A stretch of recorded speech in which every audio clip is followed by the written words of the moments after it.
Hello everybody, you're going to be working on your Web 2.0 project soon, or you may already be working on it, and I'm going to give you a little tip here if you want to create a video that's more than maybe just a talking head, or if you're not really proficient at editing video with like Movie Maker or Final Cut or with any of those other video editing programs. Here's a freebie that you can find on the web. You're looking at it. It's called Screencast-O-Matic.com.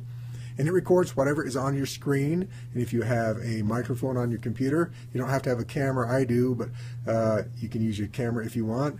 And then it records whatever is on your screen. So I'm going to show you how you use it and give you an example of what you might do for your video for your Web 2.0 project. So first, here I am at Screencast-O-Matic. And if we click on the button, you don't have to have an account or anything. Just go to the website, click on Start Recording. And I'll bring up this screen and say, are you ready? Now you'll notice it has this little box that I position. And what I'm going to do, because I have two screens, I'm going to move one of these out of the way. And what I'm going to do is I'm going to move on a PowerPoint. So here's a PowerPoint that I created for this class. And I'm going to go ahead and stretch it out just a little bit.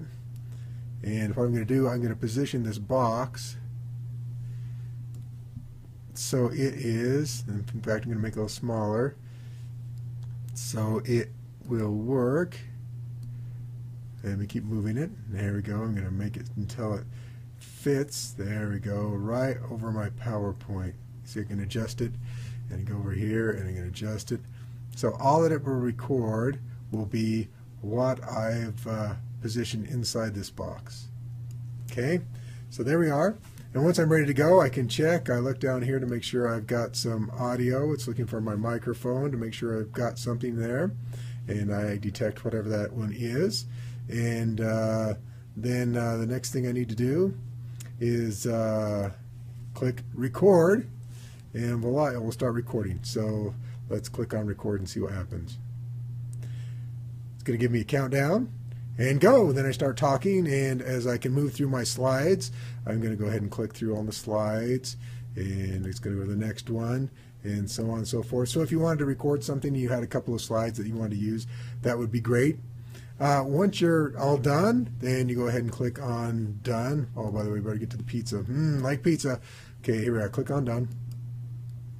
And now I'm going to move this PowerPoint out of the way, and I'm going to bring back in my website. Okay, so back on the website, here's what we've got. It says here's the presentation, here's a preview. I can go ahead and play it back. So I'm going to play it back a second so you can kind of see what's going on there. And go. Then I start talking, and as I can move through my slides, I'm going to go ahead and click through on the slide. Super. So there you go. Turn up the volume. You can hear that just fine. And you can see if you like it. The next one. And it goes through. It looks good, huh? So it gives me some options over here. I can upload a Screencast-O-Matic, but you have to have an account for that. So you can do that if you want, but you don't have to have an account. You can upload it straight to YouTube. If you have a YouTube account and you want to embed this video in your blog, you can do that. I'm going to go with this other option. And I'm going to export it as a movie. Again, you choose. If you have a Blogger account or Posterous account, this works great because once you export it out, you can upload it directly to your blog and your video will be done. So I'm going to go ahead and click on this Export Movie. Now it's going to give me some options. And I'm going to go ahead and save it. You'll see here it says QuickTime, Windows Media Player, Flash. I'm going to save it as a QuickTime MP4, although Flash video will probably work just as well. I wouldn't save it as a Windows Media Player AVI file. That's probably your last option. So QuickTime or Flash, I'm going to go with QuickTime. You can make some notes on it if you want to. It gives you some size. The full size here is 18 by 542. That's pretty big. You might make it a little bit smaller, but just for the sake of this one, I'm going to leave it full size, but it might overpower your blog. So if I want to rescale that, I might go ahead and drop it down to, let's say, 400 pixels. And that's the width. And so it'll rescale that. And let's go ahead and export. And it's going to export it, and it's going to ask me where it wants to save it, right? And I'm going to save it on my desktop. So let me go ahead and save it on my desktop. And I'm going to call this Video for Web 2.0. And I'm going to save that on my desktop. And it doesn't take very long. You'll see it's very short. So wow, in less than 10 seconds it's saved there. Now I'm going to go ahead and drop down this out of the way, and let's see if I can find it here on my desktop somewhere. Where'd you go? Where'd you go? Ah, there it is. Video for Web 2.0. And let's go ahead and open it up with QuickTime and see what it looks like. Not bad. So that's a decent size. That would probably fit pretty well on a blog. And I'm going to go ahead and play it and see what it sounds like and looks like.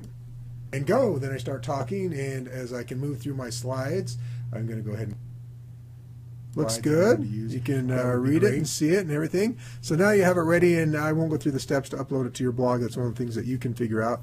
Posterous is one that I recommend, or Blogger. Those two actually let you upload videos. WordPress and a lot of the other ones, TypePad, don't let you upload video directly. You have to upload it to YouTube and then embed that in your blog. Anyway, that's a good service that you can use called Screencast-O-Matic. You can Google it, look it up. Don't have to have an account. It works fantastic, works on both PCs and Macs, and that might be a solution for you if you're trying to figure out what can I do to create a video for my website. All right, that'll do it, and good luck with your Web 2.0 project.